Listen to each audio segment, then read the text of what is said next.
Advocate Nelson Chamisa aiwa vapindira panhau aiwa iri kutenderedza vanhu musoro yanakidza vanhu nhau yetrababulance, nhau yamuziva kuti paMbudzi Interchange pari kuzivikanwa kuti nyika yose aiwa yaiziva kuti vakomana aiwa the regime yako negovernment iri kugadzira that interchange kuti ive magnificent, ive aiwa the national beauty, kuti chive chinhu chicharangarirwa. But matables azongotena vanhu pavazongonzwa kuti after completion aiwa nenge makaona taura achiti ida kupiwa zita kana kuti nickname rekutungamirira wenyika anobva subscribe like on the bell icon. Muzana nhasi Advocate Nelson Chamisa anobuda nyora achiti it's all trababulous.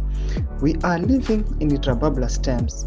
It's really a trababulous administration running a trababulous economy with the trababulous policies and the trababulous currency, especially after trababulous elections. Ndo mashoko anouya aiwa achimimika tikuona kuti anyazi kusvora kuti vakomana zvamuri kuya muchitaura aiwa munoziva kuti aiwa trababulous rakanga riri zita remutungamiri wenyika rekuhondo. Mungoziva kuti mazita kunga avainawo ekuwanda aiwa mamwe vanhu havasingatombogoni nyangwe nekushedza vachiona kuti aiwa that nickname rari chipiwa aiwa chinhu chine very important chakatasirwa nenyika yese kuti aiwa nyangwe nemari yatiri kubuda ichitogwa setax vakomana ichinzi iri kunovaka that interchange pozoiswa zita iriri. Vakomana vanhu varatidza kusvora. Toona kuti Advocate Nelson Chamisa vapindira vanyazi kusvorawo vachiti aiwa even the economy aiwa even the administration aiwa even nemapolicies acho necurrency aiwa nemaelections acho anoitwa munyika yacho aiwa they are trababulous. Mashoko ataona kuti aiwa kudzikisira aiwa zviri kuitwa nevakomana ava. Zvataona kuti mashoko ataura aya anyatsoratidza kuti atora usaidi rake akati vakomana pamanenge mazonyanyawo.